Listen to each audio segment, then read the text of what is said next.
All right, everybody. Welcome to episode 131 of the Fantasy Timeline, a proud member of the Dynasty Addicts Podcast Network. I'm Josh at Real Fantasy TL. I am with the co-host with the most, Drew at DR underscore PRA. Drew, how you doing, man? I'm good. I'm good. Thanks for hanging in there for me. Just a crazy day or so here in Nashville. Dude, I get it, and trust me, you've done it for me in the past.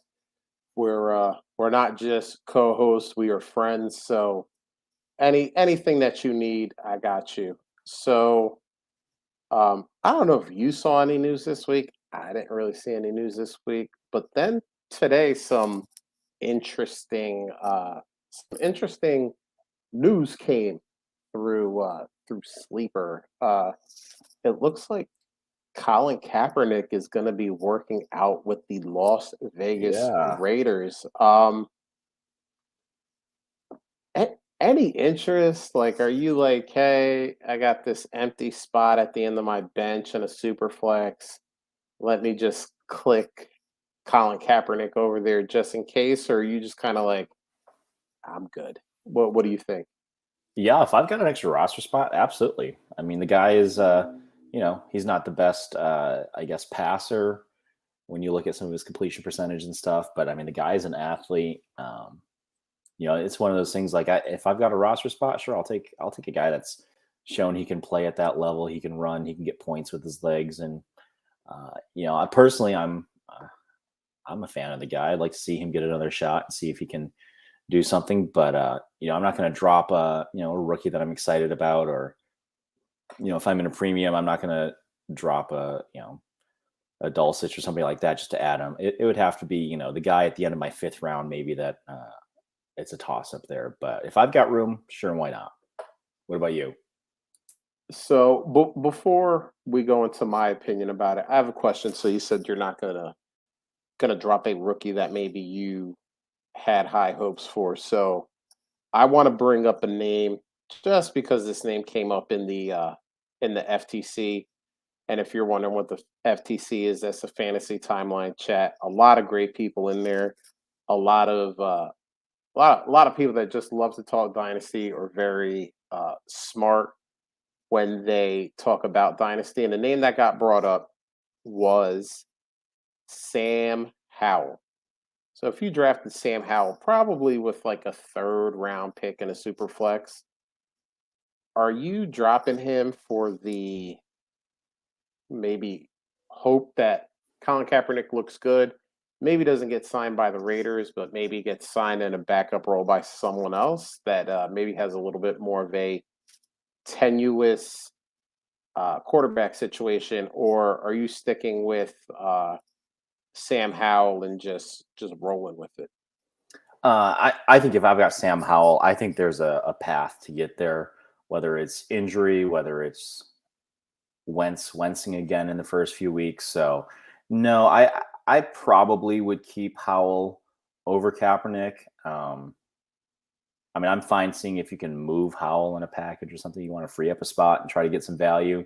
Maybe you get another third round pick next year, or a couple of thirds or something like that, and then you can add a spot for Kaepernick if you want to make that trade off. But you should get some value if you're going to move Sam Howell, because I get it.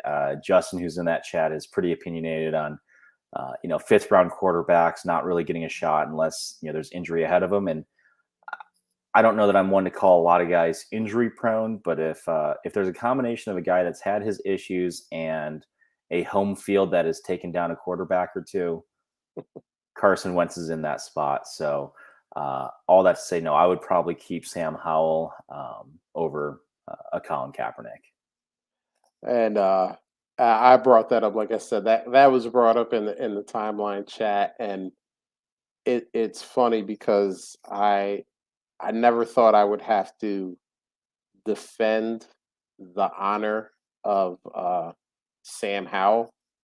Um, but it seemed to be controversial when I said that there was a way for Sam Howell to beat out Carson Wentz. I didn't realize that there was still um, a wide variety of love for Carson Wentz, who is playing on a worse team than he did last year, and excited about having him last year. But hey, it is what it is. Let's go back to Colin Kaepernick though.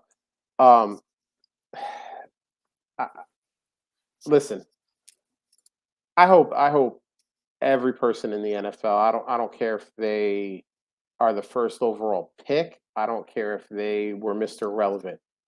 These guys have worked their whole lives to get to where they are. It's a dream of theirs, and obviously, Colin Kaepernick still wants to do this because if he didn't, he wouldn't waste time working out for Yep. the Las Vegas Raiders. But do I want him on my fantasy team? No. I mean, he's been out of the league for 5 seasons now, Yeah, 16 was his last one. and you know we liked him because he was mobile, he could move around, was a decent enough passer.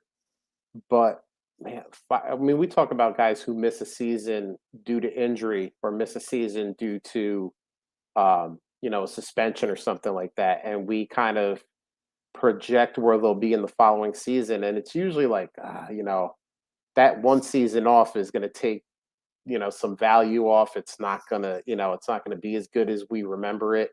And now we're talking about 5 years. Give me, you mentioned, Greg Dulcich, give me, Velas Jones if you like him, Charlie Kolar, just give me those guys. You know what? 9 out of 10 times those guys are going to go up in flames and you're going to drop them.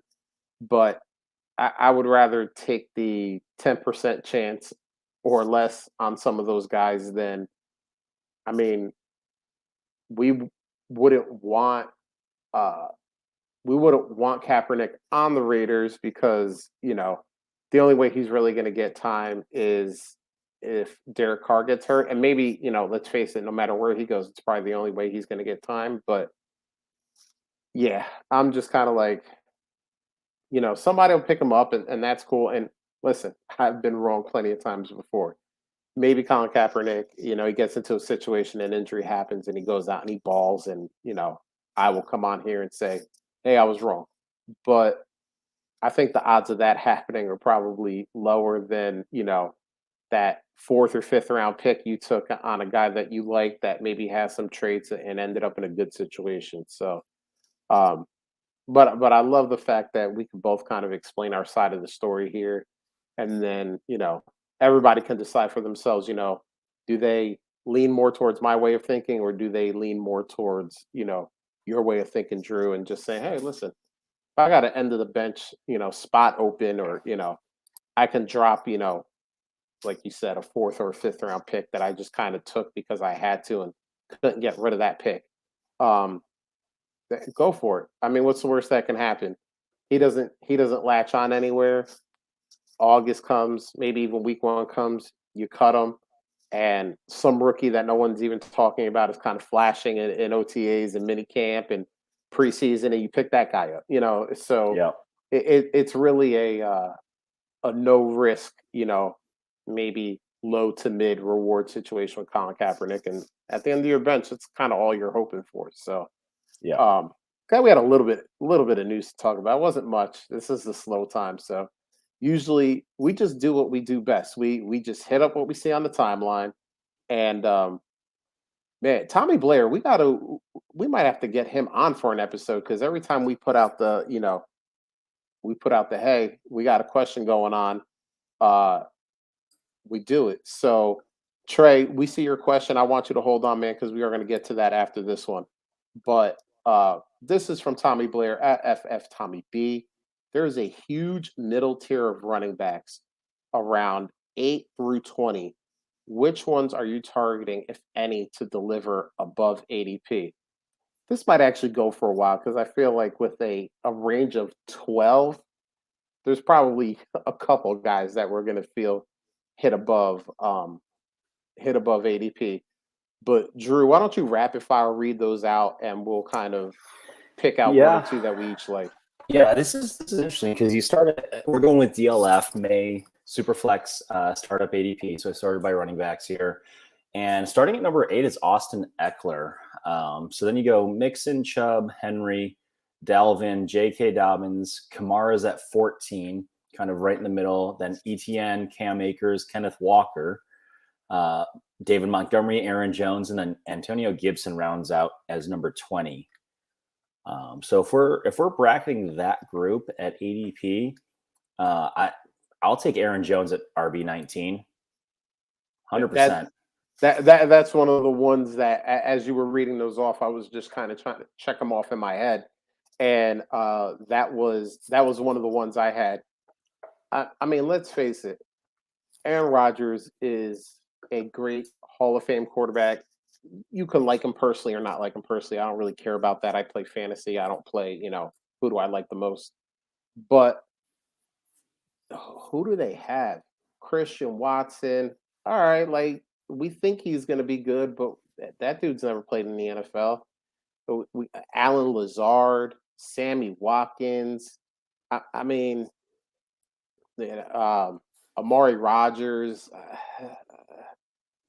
Okay, like, are you really like? And don't get me wrong, Aaron Rodgers will probably make one of those guys a decent, maybe mid to low end RB, or excuse me, wide receiver too.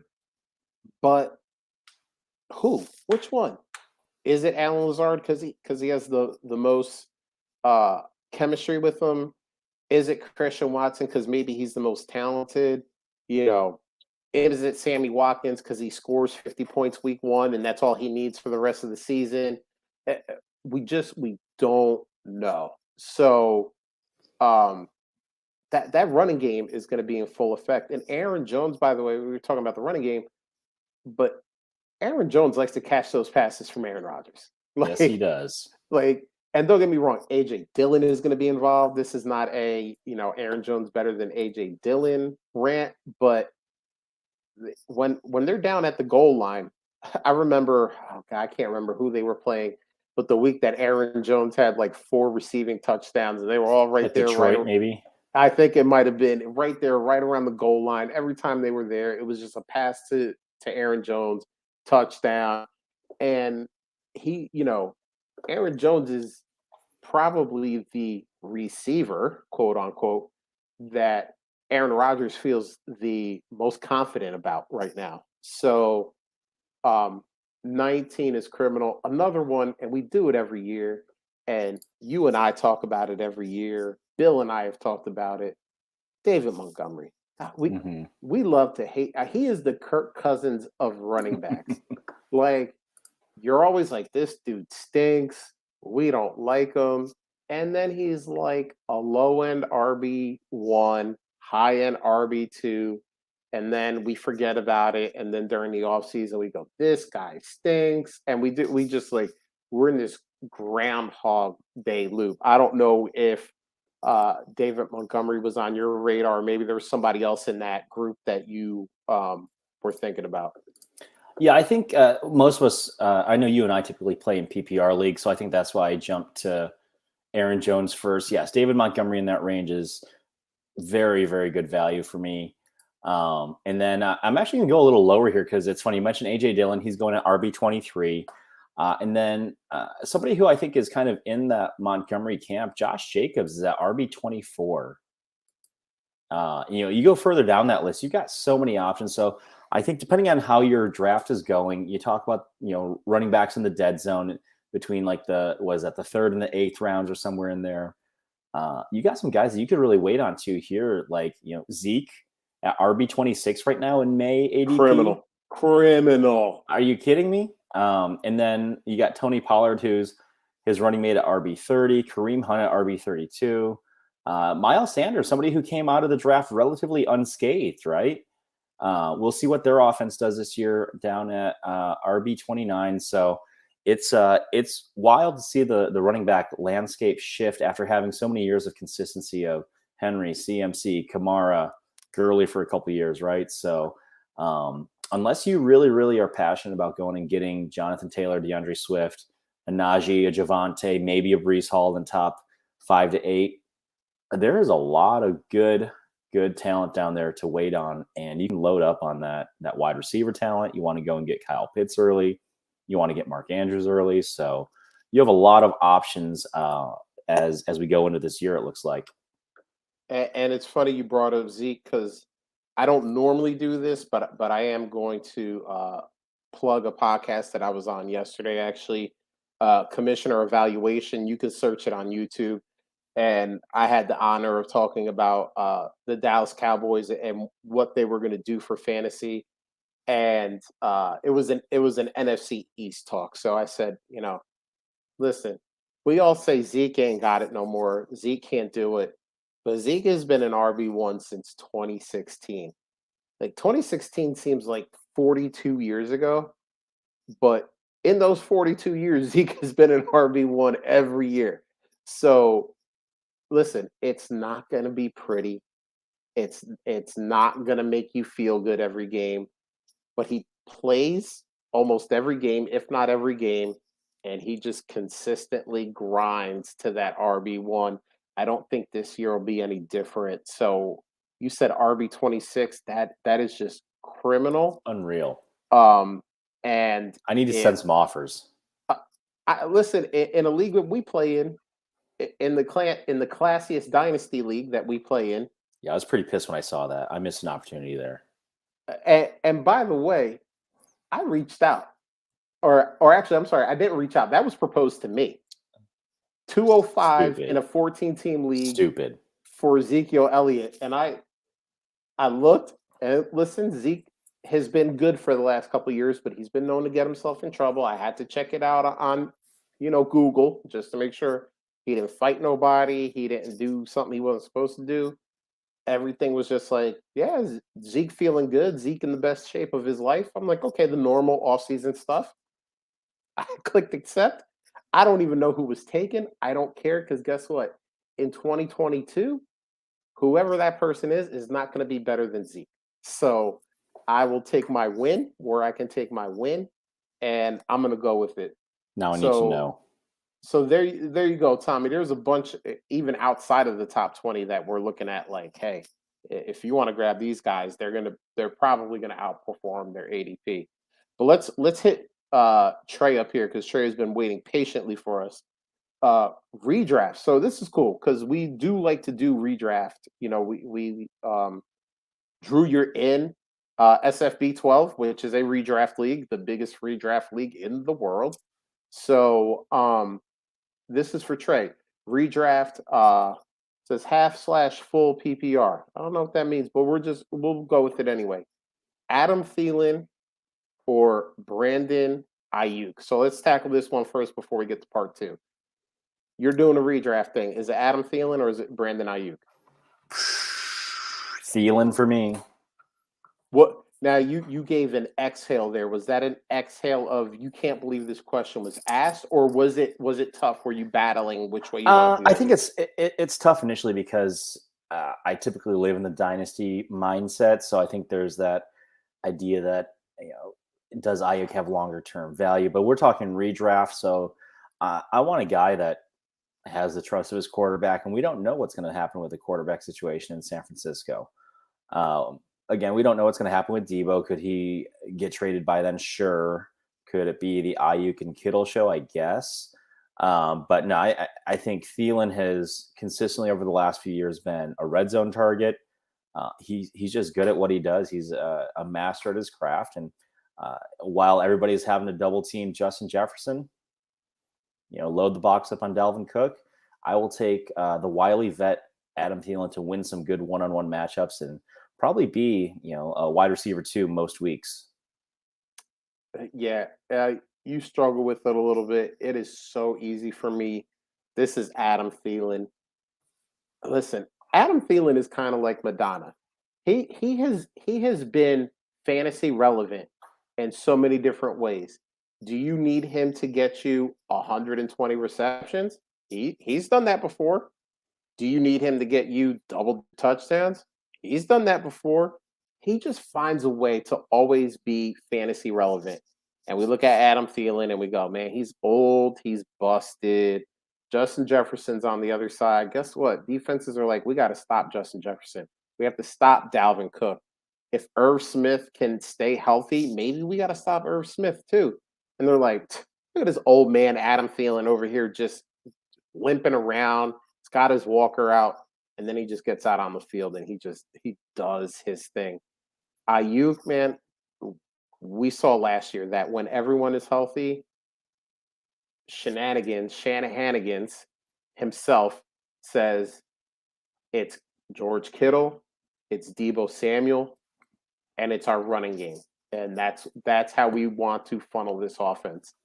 And listen, Brandon Ayuk, you had your 15 minutes of fame a couple years ago, but you're hoping for an injury with Brandon Ayuk, and that's not the way in redraft or in dynasty. That's not the way I like to pick players. So yeah, go with Thielen. Now let's hit part two here.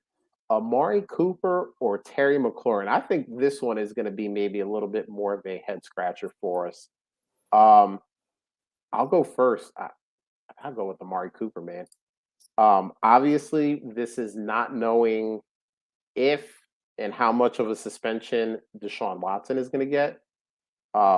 Obviously, subject to change if the league comes out in June or July, like it's been reported, and says Deshaun Watson is out for the entire season.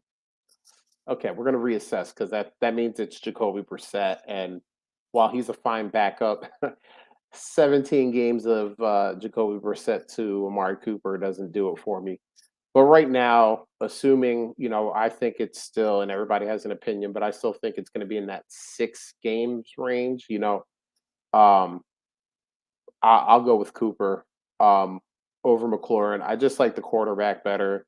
I like the entire team better than what Terry McLaurin has. Terry McLaurin's great, but there are a lot of question marks around Terry McLaurin, and really the big one around Amari Cooper is the quarterback. What do you think here, Drew?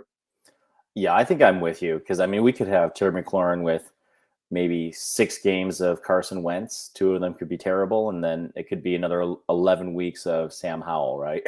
So I think there's similar risk in there. I think for the beginning of the season, yeah, McLaurin's probably safer. So if you're trying to contend or try to get off to a hot start, then maybe you take the McLaurin side here. But yeah, I will take the upside of Cooper with potential of Deshaun Watson, hopefully throwing him the ball in the weeks that matter for us in fantasy. So if he's gone for 6 to 8 weeks, that's fine. That means Watson should be hitting his stride around week 12, 13, 14. And I will take that through the playoffs. Yeah, so here we got another one here from our man Steve Dennis, and he had to back out, but I do want to answer his question so when he catches the replay, we can talk about it. He said, "Oh, weird," and that was a kind of a joke from the FTC. He originally put Naomi. What do you think?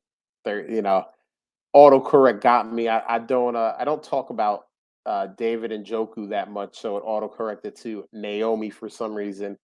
But what do you think about that contract extension that David and Njoku got? Are you excited? We just got done talking about the Browns and their team overall. We pretty much like everybody on that team. Does Njoku staying there for a while make you happy? Is it just like tight end is a tight end is a tight end? What do you think about this one?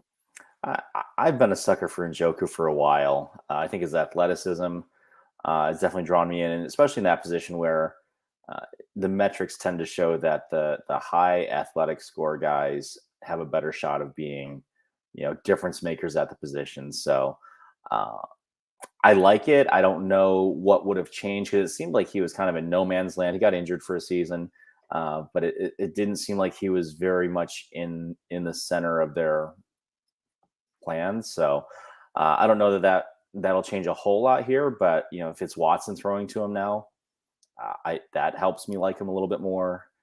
So I'm definitely holding on to him to see, what happens, and depending on what I can get him for, especially in some tight end premium leagues, I'll throw some thirds out there and see if anybody wants to part ways and let me take on some of that unknown. But I think in general, that makes me feel a little better for the teams that I do have him, and he's a lot safer from being cut if something needs to happen in the next few months.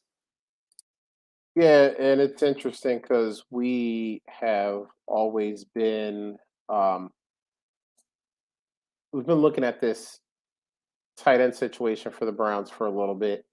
And last year it was Austin Hooper, it was David Njoku, it was Harrison Bryant, and it was just a mess.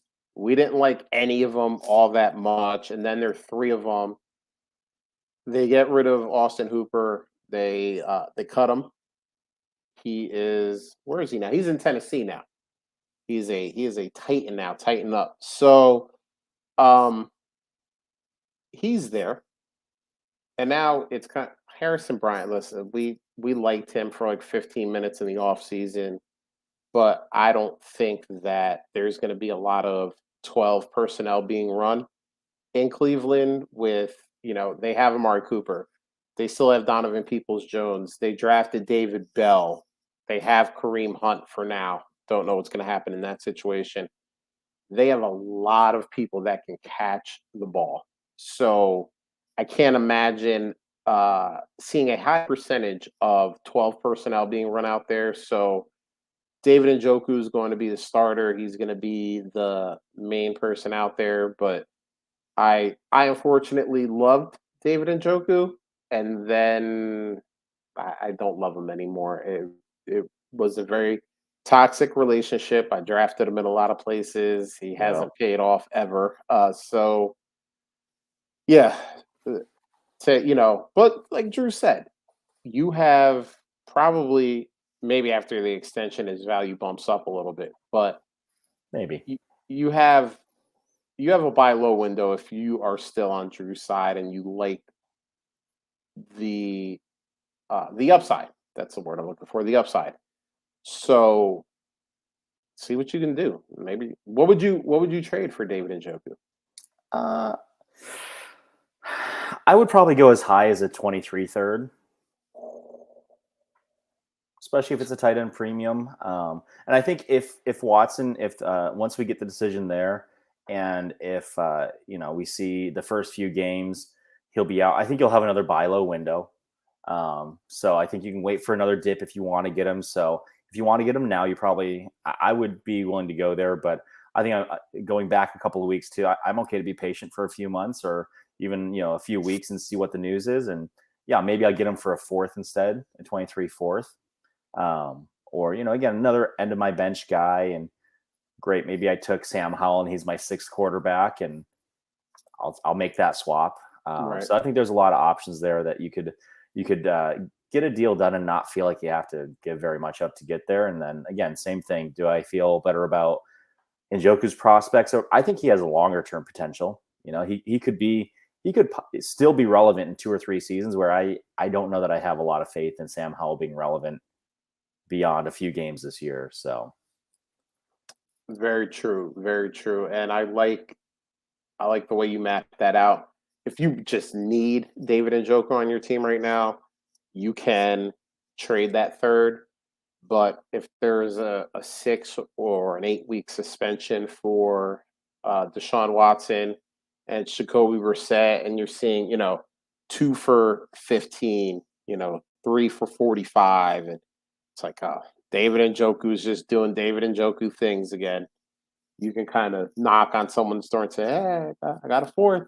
You want to get rid of that David Njoku that's getting you no points?" And there's probably a lot of people that'll be like, "Yeah, you know what? I don't want to wait 4 more weeks. I don't want to wait 6 more weeks. 4 maybe, not yeah, even a definite. This is a maybe once Deshaun Watson comes back." And we can always make the argument that Deshaun Watson, and maybe a stat person will tell me wrong, don't ever really remember him using the tight end uh, at a high clip. Now, in his defense, they never had a tight end worth using in Houston, so that could be it as well. But we will yeah. see. I think you should get towards August, right? You're gonna have roster cut downs for dynasty leagues. does somebody really want to drop David Njoku, or do they want that 4th round pick next year? I mean, So I would take the fourth for. I mean, if Njoku is the last guy that I have to cut, and I'm looking around, everyone else on my team is pretty good. David and maybe I have kind of like a Mark Andrews, and maybe I drafted Trey McBride this right, year, and I have, trying to think of, maybe I have Austin Hooper as a low end guy that could maybe do something in Tennessee, and Njoku is my four, or I perceive him to be my four. Yeah, in that situation, do I need that many tight ends? Especially if we're talking maybe even in a non-tight end premium. hmm Oh man, drop this guy, or maybe drop this, fourth round or fifth round wide receiver that I really like, a guy that nobody was talking about. And you come to me and say, "Hey, how about this fourth?" I'll be like, "Hey, let's do it." It's 2023. I'm sure I can. I'll be able to mid-season package two fourths for a third, or maybe I'm in contention and I need those two fourths to get a quarterback that was on the waiver wire and the starter got injured and he's playing now, and I'm desperate at quarterback, some kind of situation like that. So I like that. It's a really good point you made there. All right, so let's move to the next tweet. This is from Kevin Godwin at Evil Empire _FF. Call your shot.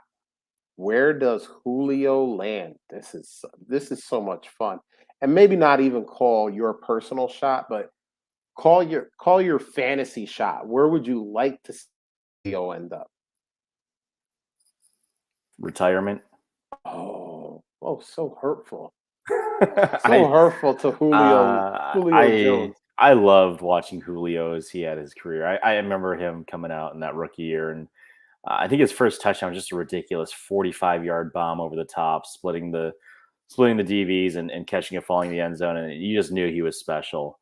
But all things come to an end, and I think he had a shot last year in Tennessee. It would have been exciting to see flashes of vintage Julio across from AJ Brown, but yeah, I don't think he's got it anymore, and I don't know that I can't think of a system or a place off the top of my head where he would be able to carve out a meaningful spot where I would be starting him most weeks. I think there's a lot of leagues where he's probably hanging on to the end of the bench, and I guess it's one of those like, would I rather have David Njoku or Julio Jones at the end of my bench right now? If it's a tight end premium, I'm probably taking David Njoku. And I might trade Julio because maybe I think I can get a third for Julio instead of getting a fourth for Njoku. That's a good point. That's a And good point. so personally, I don't know that there are too many places that he lands that it would excite me enough. I've still got him clinging on to a couple of benches. I think one of them was actually maybe the Superflex Army, one of my Superflex Army leagues, and with Bill, I think it's the first Superflex Army league where we were contenders last year, and just hoping again maybe he can fill in for a bye week or two, but. At this point, I hope he goes somewhere where maybe he could be a part of something good.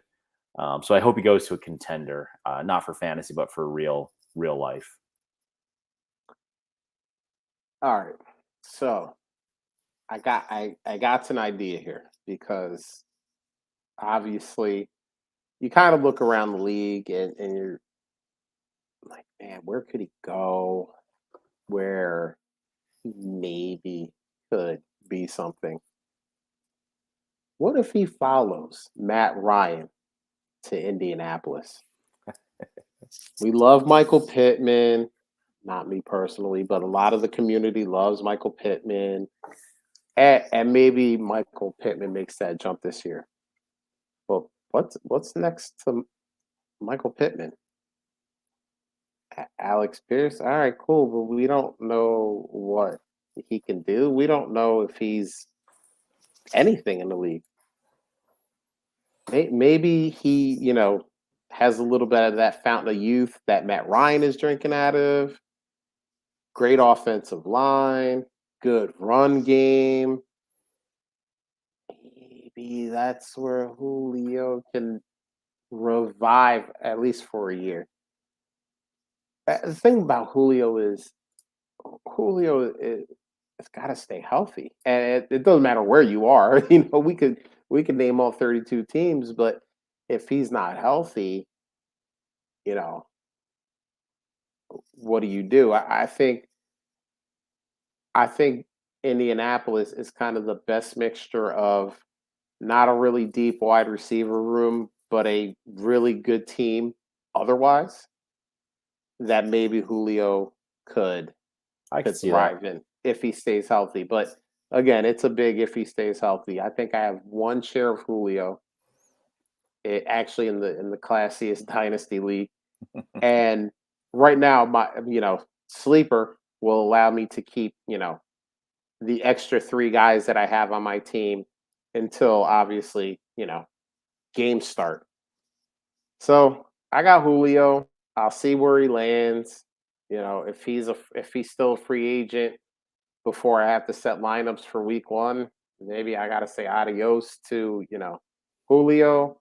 Have a nice day. We had our laughs, but you know that's where it's at. So if that may not be my prediction of where I actually think he lands, but I think for fantasy that might be the place that's best for him. I'm not gonna lie, and this isn't a homer thing. I wouldn't be shocked to see him end up in Dallas because that's just a Jerry Jones type move. Like, hey, like Julio Jones was good like 4 years ago. Let's sign him. Mm. It'll get us headlines and it'll do this kind of stuff, and then he's either wide receiver four on that team once Michael Gallup gets back, or um, in that final round of cuts, But um, that would be a place where it really wouldn't shock me. And I'm not saying that that's the best place for him or that's where he should go, but that just seems like such a Jerry Jones move to grab a couple headlines. Probably in late June, early July, when nobody is really talking about football, where maybe training camp has just started before the first episode of Hard Knocks comes out. That's going to be fun this year. Hard Knocks in Detroit. In Let's Detroit. go. Let's go. I hope we see a cameo from Bill at Super Dupaflex, just me At camp. mugging with Motor City Dan Campbell there. But that's him. Oof, that's he's gonna be the star of that show. It's not gonna be a player. It's Yeah, not it's gonna gonna be be, awesome. I can't wait. I can't wait. All right, let's move it on. It's actually interesting. I'm bringing this one up because I've seen a lot of this player on the timeline today, and I don't know if he did something or he was just the player of the day. But this is from Mason W at Mason W 1422. Darnell Mooney will be a top 15 wide receiver this year. His upside is incredible based on opportunity alone. So, Darnell Mooney. We've had this like secret love affair with Darnell Mooney. Like, we like him, but we don't like him enough to like up into like that top 10, top 12. Mason is saying top 15 though. What do you think about that? Can Darnell Mooney be a top 15 wide receiver in 2022? Man, let's see here. Based on opportunity, sure, he doesn't have a whole lot of competition this year. But let's see. You don't like old Velas Jones there? I'm being serious. I think the dude can be just fine as the number two wide receiver.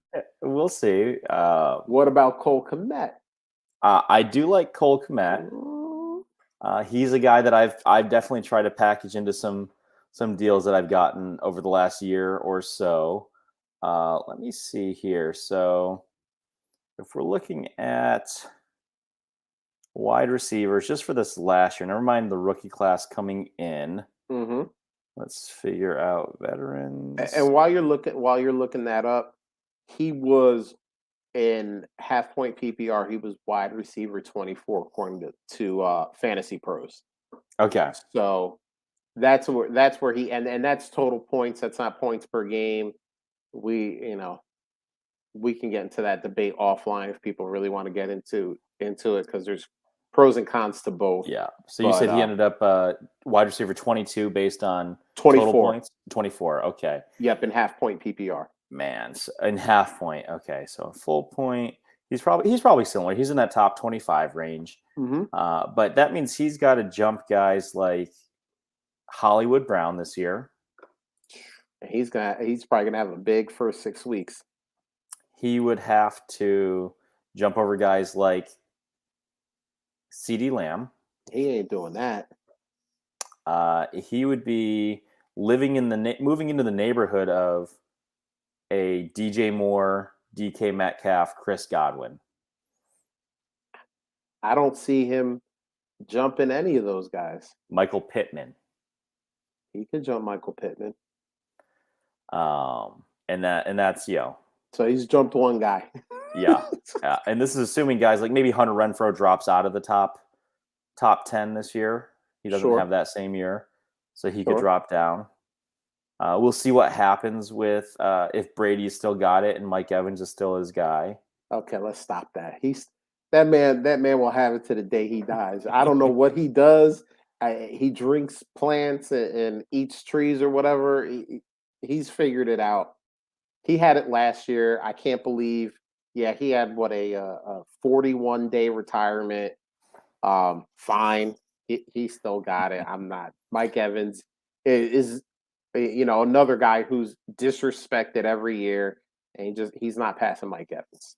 Darnell Mooney, in order to get in the top 15, would have to surpass one Deontay Johnson. You gotta stop this. Stop it. Stop. He's not passing Deontay. Not even Mitch Trubisky can hold Deontay that far. I mean, look what he did with Ben Roethlisberger, who could throw the ball like 3 yards. He's still a top 12 guy. So come on, stop. I like Darnell Mooney. I think he definitely. I hope Justin Fields takes a step forward this year. There's not a lot of optimism there based on what the Bears look like they've done as an organization, but I think could Darnell Mooney flirt with the top 20? Could he crack the top 20? I think that's definitely possible. Will he have weeks where he's a top 10 or 15 wide receiver? I think you could have a couple of those weeks. A couple of weeks when Justin Jefferson or Cooper Kupp are on bye. Yeah. But as far as where he'll end in either way you measure it, points per game or total points in the season, I think somewhere around 18 or so is probably his ceiling, and that's if a lot of things go right for the Bears and Justin Fields this year. I think Mooney's going to be the type of player that he will be the most valuable he'll ever be on your roster.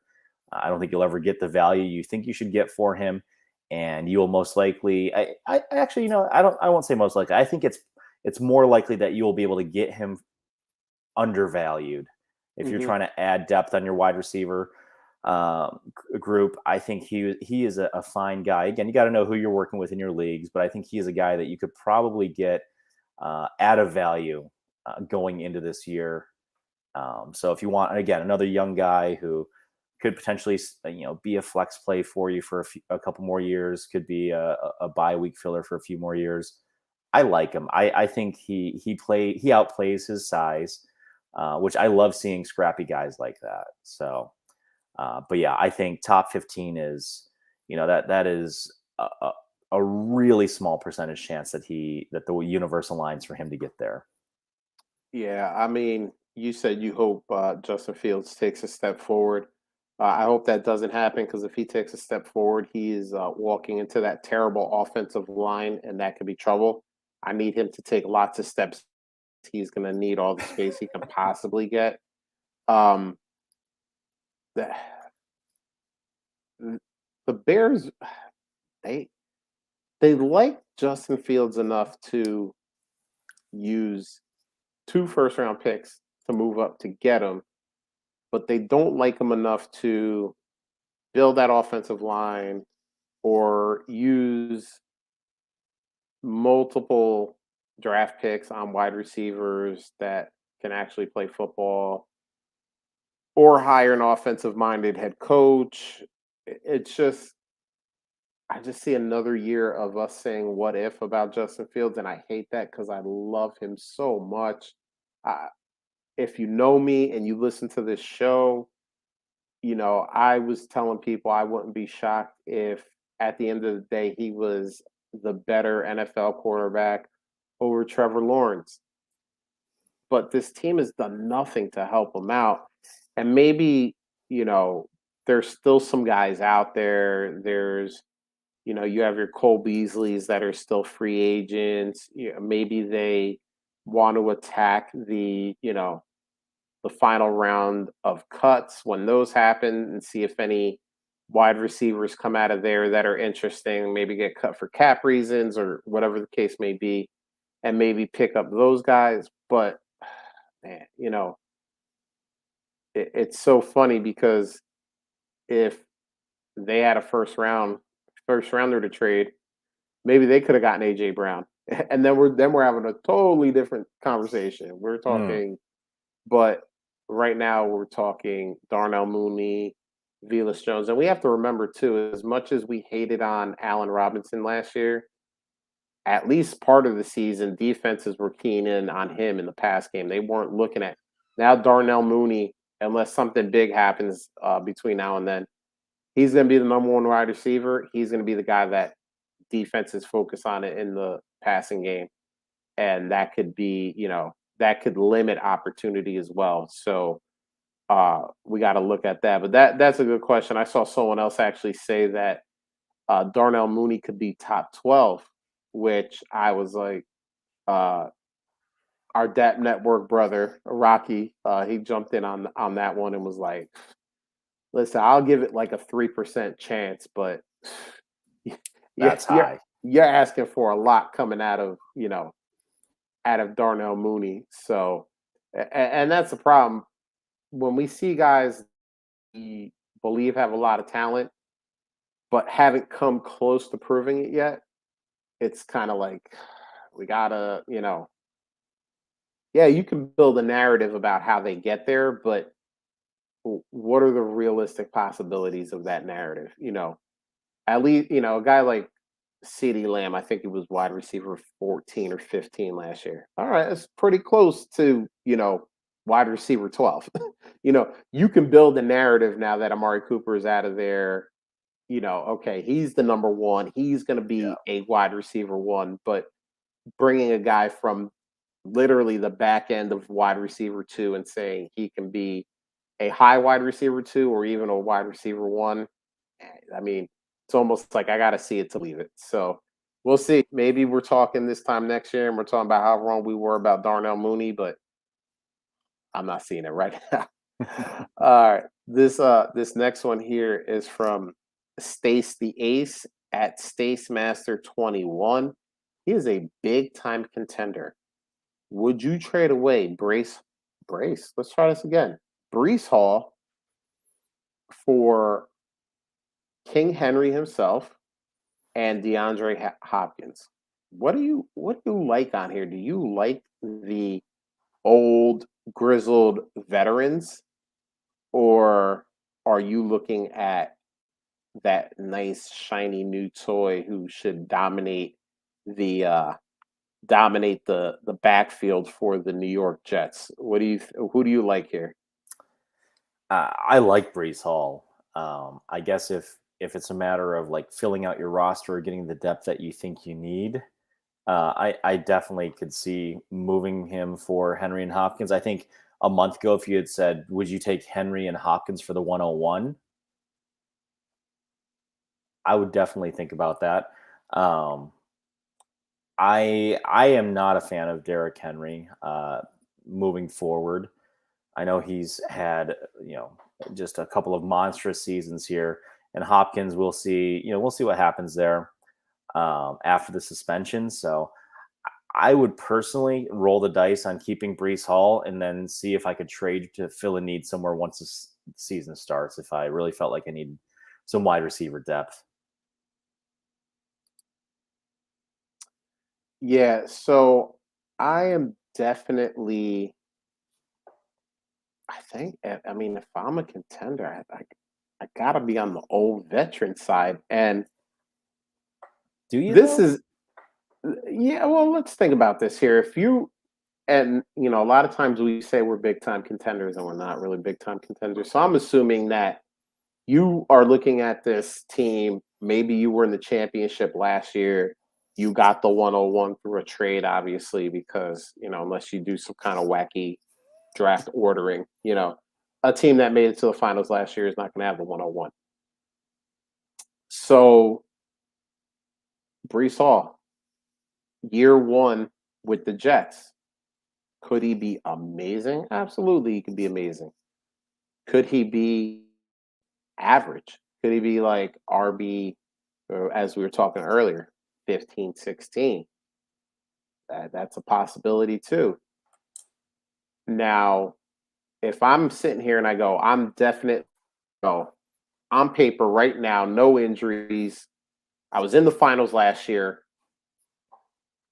I got a guy who has shown us, yeah, he's coming off injury, but he's shown us he can be one of the most dominant running backs in the league. And I'm not saying, hey, Derrick Henry, top three RB, but does does he shoot you in the foot in this trade if he's RB10? And then we go to Hopkins. Now Hopkins is kind of like you got to wait out that 6 weeks, and that's going to be painful, especially if Brees Hall does outscore Derrick Henry in the first 6 weeks. But then when he comes back, I mean, you're looking at what at worst probably a wide receiver two.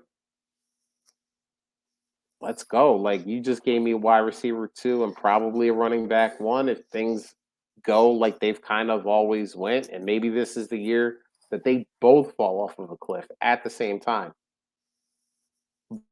I'm a contender. I want guys that I know for sure will score me points. And until they prove otherwise, both of those guys prove year over year they know how to score you points. I listen, give me that championship. Listen, if those two guys give me a championship and retire, have a joint press conference and retire at the same time, and Brees Hall is JT for the next 5 years, I don't care, man. I won that championship. Like, I won it. It's mine. You can never take it away from me. I will brag about it forever. And I've paid my entry fee into the league probably for the next 5 years or so. I'm cool with that. I'll go, I'll figure out 2023 where the draft class on a whole, especially at the running back position, is better. And I'll work some magic to maybe get an extra 23 first so that I can do some things. So that's how I feel about it. But I love Brees Hall. Don't get me wrong.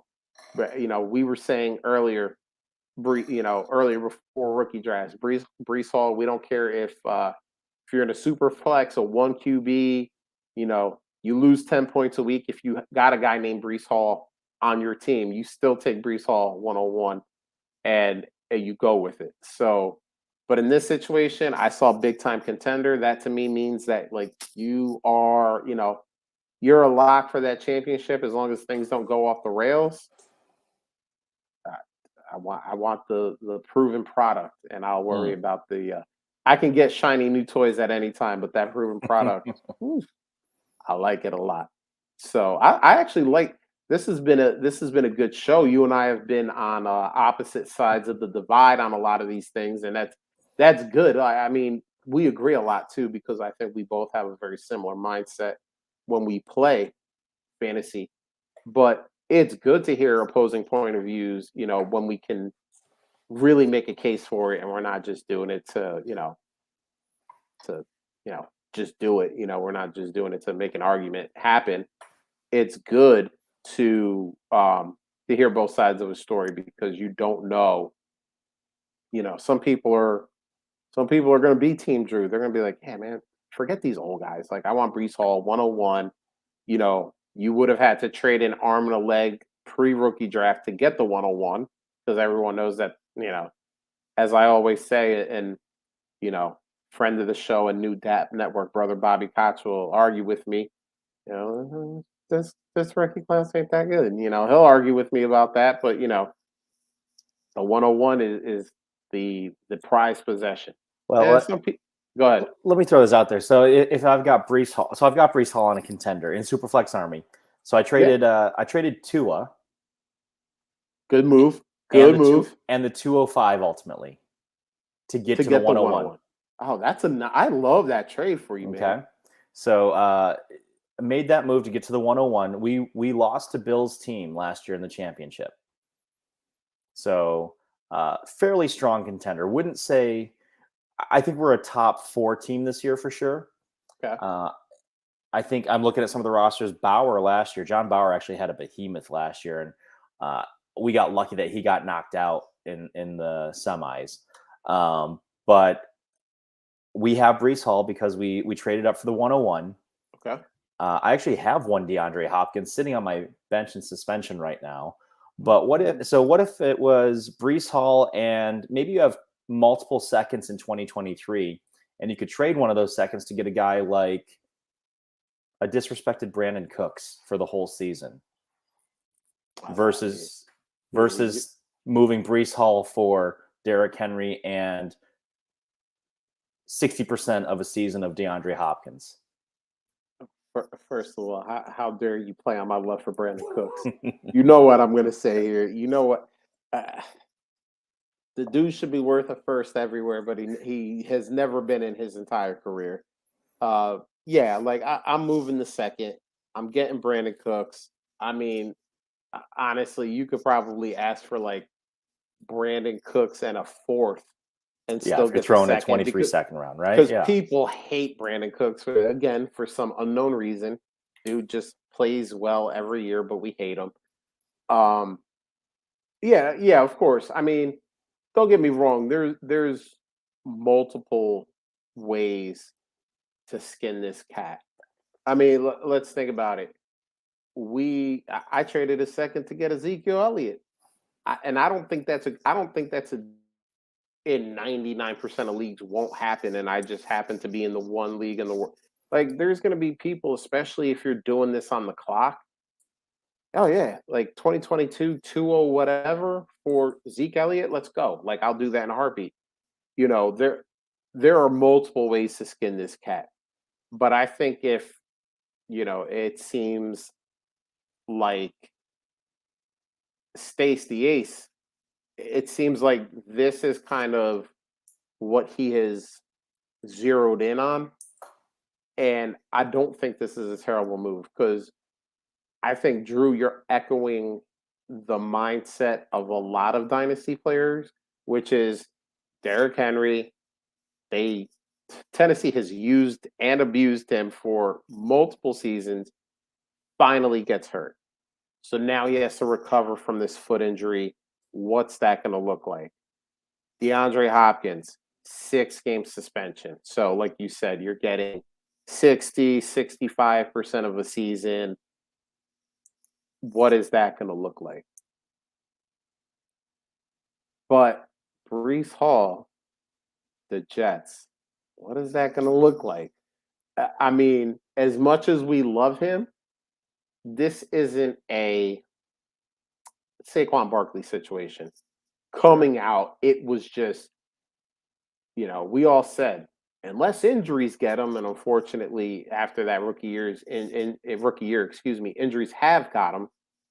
But that rookie year, we were like, this dude is the best running back in the league. Kind of same thing with Zeke Elliott. We're like, dude, this guy is going to be, coming out. This guy is going to be amazing. Brees Hall, Brees Hall, we think is very good. And he's the best of a bad class. Like, that, I mean, if we really sit and kind of peel back the layers, we like him. We like him a lot. But I think some of the like is because we don't like everyone else. We're kind of like, we look after Brees Hall and we're like, so that's kind of what we have to see. And I'm just like, listen, if I'm like you said, you're a top 4 team. I don't even know on a top 4 team if I would do that. I would really have to look at, kind of like you said, John Bauer is a juggernaut. I would need that kind of juggernaut team to make this move. Yeah. Because even if you're a top 4 team, top 4 can be top 6 just on some fluky wins. Not even injuries, not even, Yeah. XYZ quarterback gets benched because he's not playing well. Like it could just be a couple of fluky wins by some teams, and now your top 4 team is a top 6 team, and you're like, I just gave up Brees Hall on this team that, you know. So when I see big time contender, I'm literally thinking like you're looking at your roster and you're like, I got one of the 2 best rosters in this league, and it's not debatable. So besides that, no, I think you leave those old guys alone and you go with Brees Hall. So listen, I love it. I love us trying to get each other off of our stances. I love the back and forth. It just was. I love agreeing with you too, man. But I love when we can go back and forth and really just talk about our our mindset, what we think about this. Um, and here's one. I put this on the show sheet, and to pull back the curtain a little bit, I usually like to put trades on the show sheet that are close to 50-50. Obviously, in a perfect world, it would be 50-50. This trade is not, but I kind of want you to explain to me why I'm wrong, or maybe why you think I'm right. So this is from to Utah at Steve Sanders 600. Uh 12 team Superflex Dynasty tight end premium PPR. Which side? Russell Wilson or Kirk Cousins and Garrett Wilson? So I'm going to start this off, and I said let Russ cook, man. Russell Wilson, let him cook. Let him do his damn thing. Why are we not letting him do his thing? And I clicked the button and I said, you know what? I might be in the minority here, even though I thought honestly I was going to be in the majority. And then I clicked, and it was 64% to 36%. And I said, wow, like not only is this not close, it is, I mean, kind of a landslide for the Kirk Cousins and Garrett Wilson side. So am I wrong here? Have I missed something? Is there something that I'm not considering? What do you think, Drew? Which side of this trade, kind of looking at it and seeing it, what side of this trade would you be on if this was presented to you? Oh man, we're both fans of Garrett Wilson. I think we both had him as our favorite wide receiver this year. Yep. Situation is a little bit murky, and probably one of the last places we were hoping he'd land with the Jets in general. You know, being tied to Zach Wilson, competing with Elijah Moore, et cetera, et cetera. Cousins, of course, underrated every year. Man, that this is tight. It should definitely be closer than 2-1. Right. Man, that's tough. I saw this on here, and I immediately went to Russ Wilson as well. Best player in the group, most upside, has weapons. We'll see what they let him do this year. He's going to have the run game to rely on. He's going to have an incredibly competitive division to be in. I mean, the AFC in general is just stacked. Whew. Good So luck, Bills. I think Wilson is going to have a lot of 300 plus yard games with 3 touchdowns. I think he could do that in 8 of the 17 games he plays this year pretty easily. Yep. And that for me in fantasy that's music to my ears. You know, Cousins might have maybe 2 or 3 of those games where he has to throw that much to get there. Right. Will be a great QB2 on your Superflex team because he'll flirt with that QB1 range. I mean, the dream would be to have probably Wilson and Cousins, right? Yeah. That kind of I was combo thinking the for same thing. the value you could get at other positions. And we just don't know what's going to happen with Garrett Wilson. As much as I love him as a prospect, I think you can get him cheaper during the season. You know, we'll see what happens with that Jets offense, and we'll see if people, again, if they're going to be impatient with him, If the Jets offense starts to crumble, if it turns into more of maybe it is going to be more of a Brees Hall show with, maybe Robert Saleh figures out the defensive side of it this year, and they start to compete in games that are, 17-16, 20-17, and there's not a whole lot of touchdowns to go around. So that's just a long, long way of saying I think Russell Wilson's the best piece in this deal. He has the most upside. He has multiple years left where he could still be a borderline elite quarterback. And I think for most of us that are in, this is a super flex league that 2Utah is talking about here. You can't pass that up. Hey, and if you would have went the other way, if you would have went with the majority, I mean, I would have loved to have heard the reasoning behind it. And listen, Russell Wilson is such a projection because, like, we kind of know what Kirk Cousins is in this Minnesota Vikings offense. We know what he's going to be. He's always going to be hanging around that 12, 13, 14 range. It's what he does every year. And I love Kirk Cousins, but we're just like looking at the potential of what the Denver Broncos offense can be. You have Russ as the trigger man. You have Jerry Jeudy. You have Cortland Sutton. You have Tim Patrick. I mean, they got KJ Hamler in the event that one of those guys gets injured. You have Albert O, who is an athletic tight end that we've seen some flashes from. Then you get into the backfield. They have Devontae and Melvin Gordon again, which, was very good for them last year. They have made some upgrades on the offensive line. I mean, that offensive side of the ball is like pretty stacked. And we love Kirk Cousins. And yes, he has Justin Jefferson, who is better than any of the players that I named on the Broncos side. They have Dalvin Cook, who is a really good player too.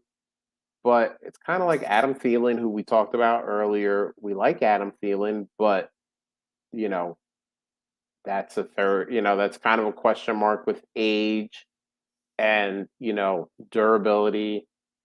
Irv Smith, question with durability. I think we still love the talent, but we got to see the dude actually play some ball. There's the offensive line is, there's a lot more questions for Kirk Cousins than there are for Russ. And I mean, I wouldn't be shocked to see Russ as a top 3 quarterback this year. I'm not saying he will be, but would you be shocked at the end of the season if Russ is QB3 in that division? So who's the odd man out between Mahomes, Herbert, and Allen then? I mean, probably Mahomes. I mean, you lose Tyreek.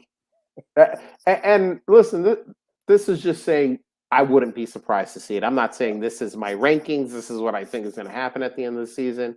But there's not an implausible situation where, Tyreek did a lot of things for that offense. He's not there. They don't have a guy that can replicate what he can do, and it falls off a little bit.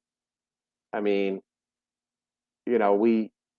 people were scoffing earlier in the offseason when in a super flex league, a lot of people, friend of the show, Lindellians, was like, yeah, I'm taking Josh Allen 101 in every super flex league I'm in. And people are like, but what about Patrick Mahomes? And, then everyone started, talking about the stat. Well, Josh Allen has been the QB1 for 2 straight years, right?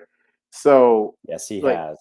Hey, and I think he has a very real shot to do it again for 3 years in a row. But I mean, the quarterbacks, like just in the AFC it's just unreal, wild. You have Herbert and Russ in the same division with Patrick Mahomes. Derek Carr, who's a very good quarterback, is like the scrub in that division because the other 3 guys are so high up the list. You know, Deshaun Watson is in the AFC now. You still obviously have Josh Allen in the AFC.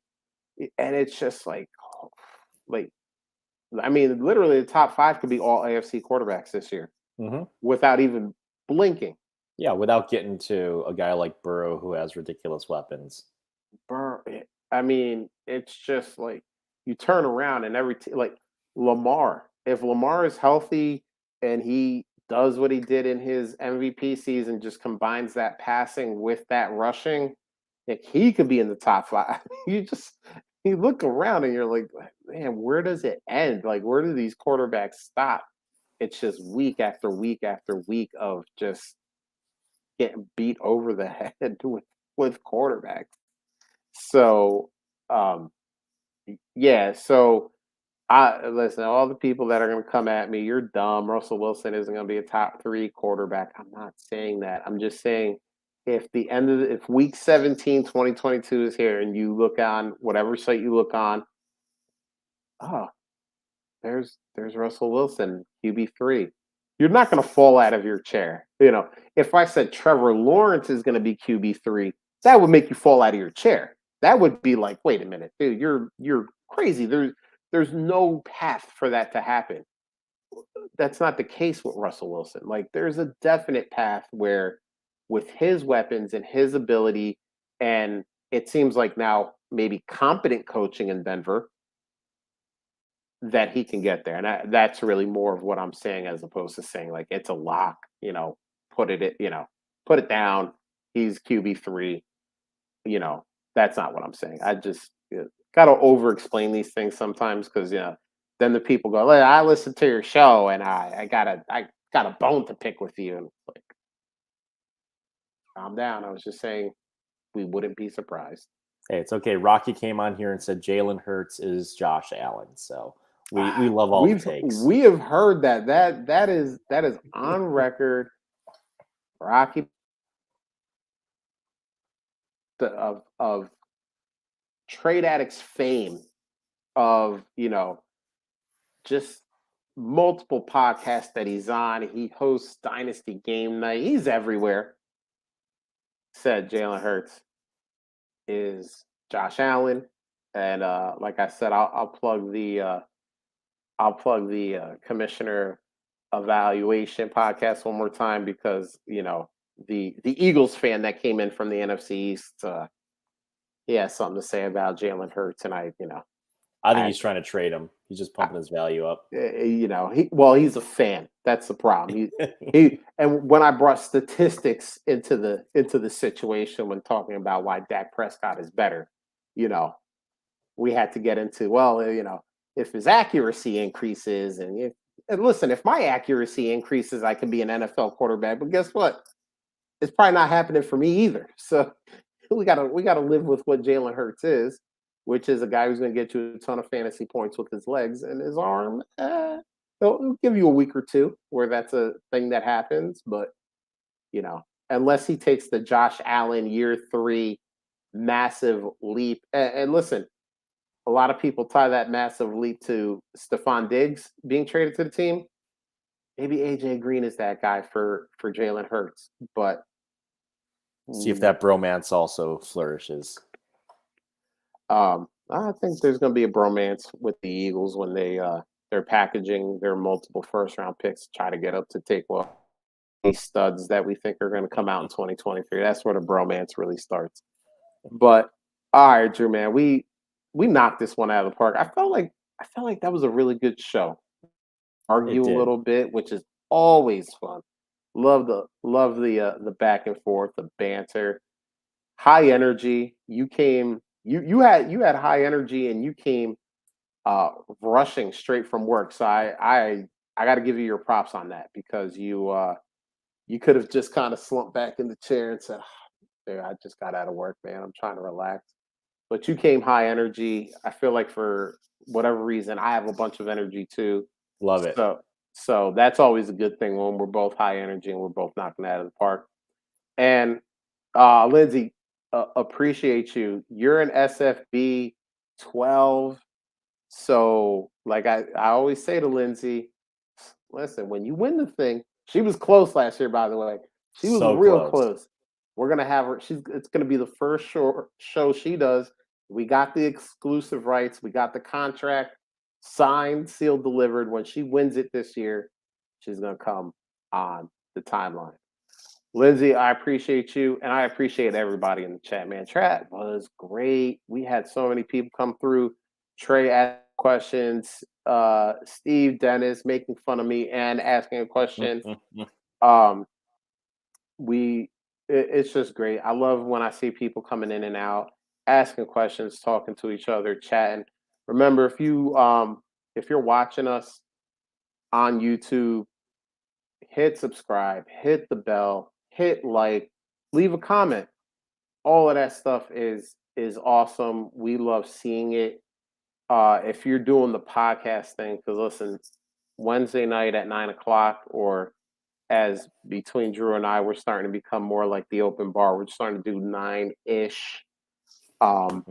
You know, it's hard for some people. We all have lives, and you're doing the podcast thing. Appreciate you guys too, because you could literally be spending an hour, 15 minutes doing anything else, literally anything else, and you decided to listen to us, and we appreciate that.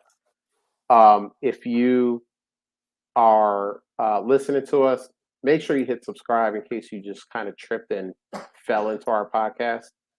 And if you leave a subscribe, that'd be awesome too. So in that case, Drew, let us get out of here. Late.